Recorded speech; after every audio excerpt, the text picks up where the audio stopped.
Czy wyobrażacie sobie zostawić wszystko za sobą i zacząć od nowa na drugim końcu świata? Czy emigracja to zawsze raj na ziemi? Czy może cena, którą płacimy, jest wyższa niż nam się wydaje? Cześć, tu Basia. 17 lat temu spakowałam całe swoje życie w 2 walizki i przeprowadziłam się do Australii. Dzisiaj chcę się z Wami podzielić bardzo osobistą historię o 5 rzeczach, które bezpowrotnie straciłam na tej emigracyjnej drodze. To nie będzie opowieść o pięknych plażach i kangurach, ale szczera rozmowa o tym, co naprawdę oznacza budowanie życia od zera tak daleko od domu. Zaczynając od nowa, musiałam zmierzyć się z ogromnymi wyzwaniami. Po pierwsze, straciłam poczucie przynależności. W Polsce byłam częścią społeczności. Miałam swoje miejsce. Znałam ludzi na ulicy. Tutaj na początku byłam anonimowa, obca. Po drugie, relacje z rodziną i przyjaciółmi. Oczywiście jest internet, są telefony, ale nic nie zastąpi wspólnej kawy, spontanicznego spotkania, czy obecności w ważnych chwilach. Tęsknota za bliskimi bywa fizycznie bolesna. Trzecia rzecz to kariera. W Polsce miałam ugruntowaną pozycję zawodową. W Australii musiałam zaczynać od zera, udowadniać swoje kompetencje, walczyć o uznanie dyplomu. To była lekcja pokory. Po czwarte, straciłam pewność siebie. Nowy język, nowa kultura, inne zwyczaje. Wszystko to sprawiło, że na początku czułam się niepewnie, jak dziecko we mgle. I wreszcie, po piąte, straciłam beztroską. Emigracja to ciągłe planowanie, myślenie o wizach, finansach, przyszłości. Spontaniczność zeszła na dalszy plan.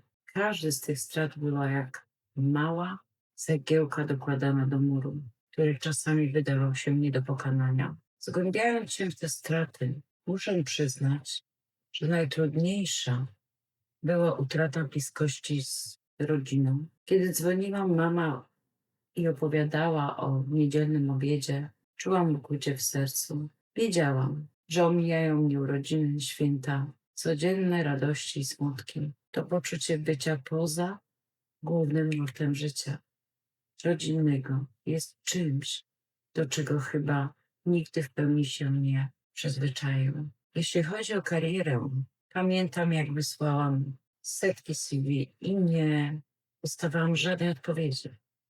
Czułam się niewidzialna.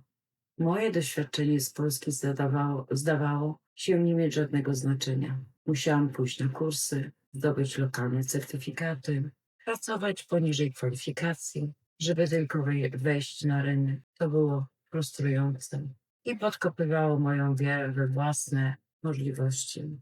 Ta niepewność przekładała się na każdy aspekt życia.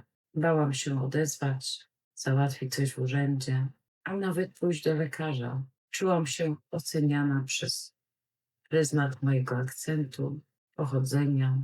To była codzienna walka o to, by poczuć się u siebie, a nie jak gość, który zaraz musi wyjść. Każda z tych rzeczy to nie tylko abstrakcyjne pojęcie, ale suma setek małych, codziennych sytuacji, które kształtowały moją nową, australijską rzeczywistość.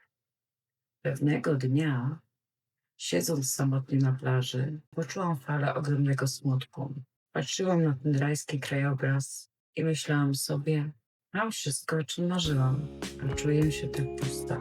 To był moment przełomowy. Zdałam sobie sprawę, że próbowałam zastąpić to, co straciłam, nowymi rzeczami, nowymi doświadczeniami. Ale to tak nie działa. Zrozumiałam, że muszę zaakceptować te straty jako integralną część mojej emigracyjnej historii. To nie Australia zniszczyła moje życie, to ja, decydując się na emigrację, świadomie zamknęłam pewien rozdział i musiałam nauczyć się żyć z konsekwencjami tej decyzji. Zaczęłam inaczej patrzeć na swoją sytuację, zamiast skupiać się na braku. Zaczęłam doceniać to, co zbudowałam od zera. Odporność, nowych przyjaciół, którzy stali się moją australijską rodziną, zrozumiałam, że te wszystkie trudności ukształtowały mnie na nowo i dały perspektywę, której nigdy bym nie miała, zostając w Polsce. To nie była łatwa transformacja, ale pozwoliła mi w końcu poczuć wdzięczność, a nie tylko stratę. Podsumowując, emigracja do Australii kosztowała mnie utratę poczucia przynależności, codziennych relacji z bliskimi, ścieżki kariery, pewności siebie i beztroski, to ogromny bagaż emocjonalny, ale z perspektywy czasu widzę, że w zamian zyskałam siłę, samodzielność i zupełnie nowe spojrzenie na życie. A jakie są Wasze doświadczenia z emigracją? Czy Wy zyskaliście, a co straciliście? Dajcie znać w komentarzach. Chętnie poczytam Wasze historie.